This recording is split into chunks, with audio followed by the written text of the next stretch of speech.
So 2010 to 2011, so 27 to 28 years old. Um, Went back to Vegas. Because Lydia and I just took the trip that summer to Vegas, so around that August 16-ish, 2010. Um, Dennis and I went. Well, he planned the trip, so he flew there, and then I flew there to meet him. We stayed at the Harris Casino Hotel, and I remember went to Imperial to watch this Asian acrobatic show called Matsui, like Matsui, something like that. Um, I remember also at the Imperial Casino. Um, I watched Dennis get crushed in poker. Like he always bragged about his skills in poker, and he sat at this table and they just crushed him. I think this old lady, like 60 something years old, crushed him. Uh, These are just random memories I remember from there. I remember that this lady on the street, she sold some tickets for like $5 or $10 each, and she promised. She said it'll get you into it'll give you free entries into three different clubs, and a limo ride directly from the hotel valet to any club that's on this little on this card or whatever. And she was like, these clubs are like $20 or $30 to get inside of. With $10, you can get to all three of them for free. You just have to pay me, whatever. And so it was like, whatever, what's $10 or eight, $5 or $10, whatever like that. So we get back to the hotel that night and we called a number just to see if it was a joke or not. And sure enough, a limo pulled up to our hotel valet and to come get us. And the limo brought us to the club, free entry. Everybody else was paying like $20 to $30 to get inside of these clubs, and we were just cutting in front of the line, going to the club. And one of them was this. No, I can put Dennis' business out there like that. Anyway, Dennis ended up giving somebody $100 bill to get like a $15 drink because he wanted to get change, and the chick came back and gave him $5, and he was like, "I gave you $100." She's like, "No, you gave me $20." I know the dentist gave her $100, but whatever. He got robbed that night, and of course he was like, "Well, I'll get my manager." And of course, the manager's gonna be on their side or whatnot. But that was probably the only like negative thing there. Made it back. Was there any other thing cool there? Learned about the brain on the ride home. Nothing really cool. Just a cool little fun trip because we didn't want to get to see each other when we used to see each other every single day, like before the hurricane, before we moved to Shreveport or whatnot. And I remember I paid the Charlestonian rent online, and they were like sending me a message saying that you're gonna have to pay like this like $50 late fee because you didn't pay your rent this month. And I showed the apartment manager. I was like, "Look, this is my online receipt, and it showed that I'm paying like on time. I was actually like a day or two early paying it online because I wanted to try versus having to go send the money to the office every single month or whatever just to pay it online or whatnot.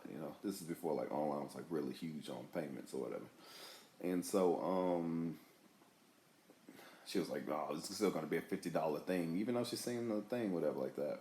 And later it showed that it was already paid. And then she was like, "Oh, I apologize, blah blah blah." It just comes up late, but if I didn't say anything, I'd have to pay the $50 fee. And I was like, "Man, screw this stuff." So I moved out of the Charlestonians into Country Club Point. That's November of 2010, and I really loved it there. Like my back window was like the whole north side was like this big window, and it overlooked the swimming pool. So it was like my headboard was basically like the swimming pool or whatnot, and yeah, it was just a beautiful sight to see at like nighttime, whatever like that. And what was I guess about the country club points? Uh, Slightly closer. It's not the same distance from work or whatnot. Um, yeah, bore you with a whole bunch of stuff about country club point. I enjoyed it. Um, I remember my dad told me he gave a lot of money to my sister Rochelle, and like as a child I didn't understand it, you know, but like as an adult I like totally understand like giving money to your only daughter because there's a lot of messed up dudes out there that'll take advantage of female situations, you know, and so this didn't bother me anymore. Um, and plus, I was cool with being like independent, like doing stuff on my own. So while he was helping my sister out, I did my best to not be a second burden. And so I did it. I tried to do everything on my own, even though my parents they love to help.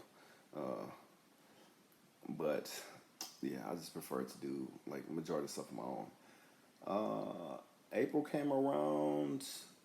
I went to Kashada with my friend Marlon Mayo, the one I met.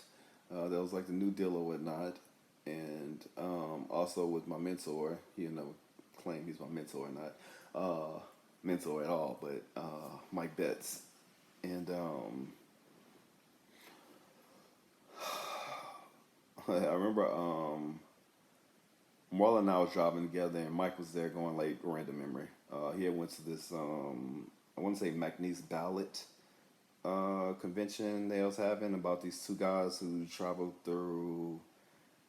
So I remember he was on the phone with me saying he's going to be late, and then he told me about the situation. I think it was like two guys that went to Africa and wanted to live there for like a month or something off like $1 or something, and it was giving their experiences of traveling through Africa, like backpacking through Africa with like almost nothing or whatnot. And so we won a little bit. We won quite a bit that night. I mean, it's not a lot, but it's pretty decent. I think Marlon and I won 1,000, and we split 500, 500, whatnot. We had fun there. We ate there as well. Um, a few days later, I bought my first iPad.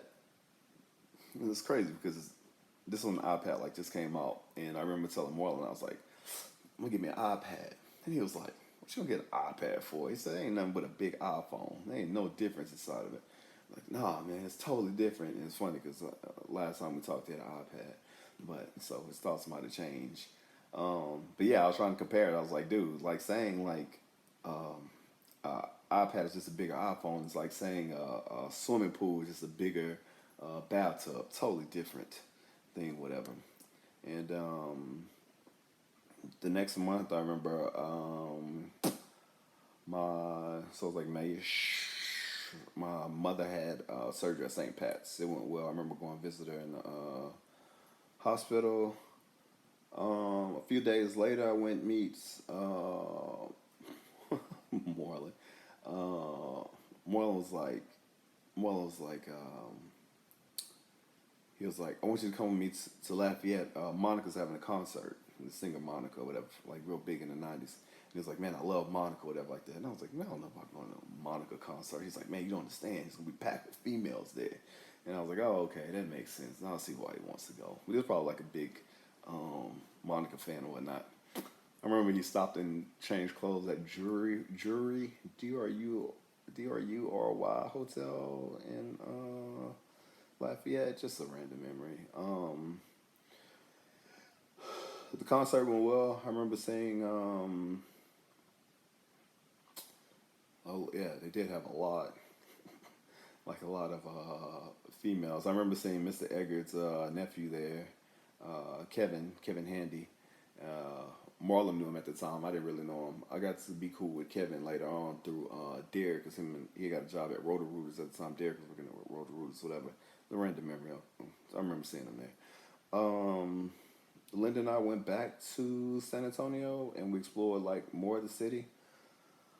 Um,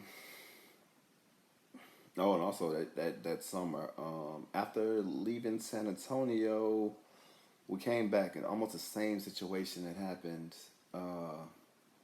at the at the Stratosphere base jump and happened this because I was talking crap. I was like, "Oh, that base jump that was small, man."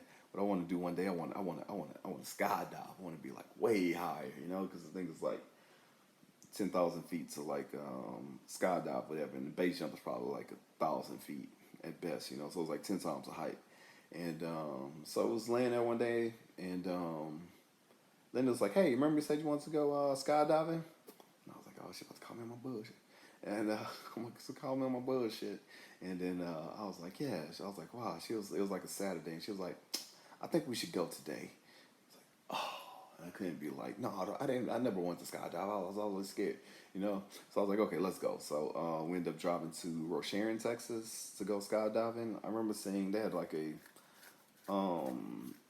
famous basketball player there. I don't watch basketball at all. I want to say the guy name was Andrew Bynum. I think he played for the Lakers, and she wanted to take a picture with him, and he denied her the picture.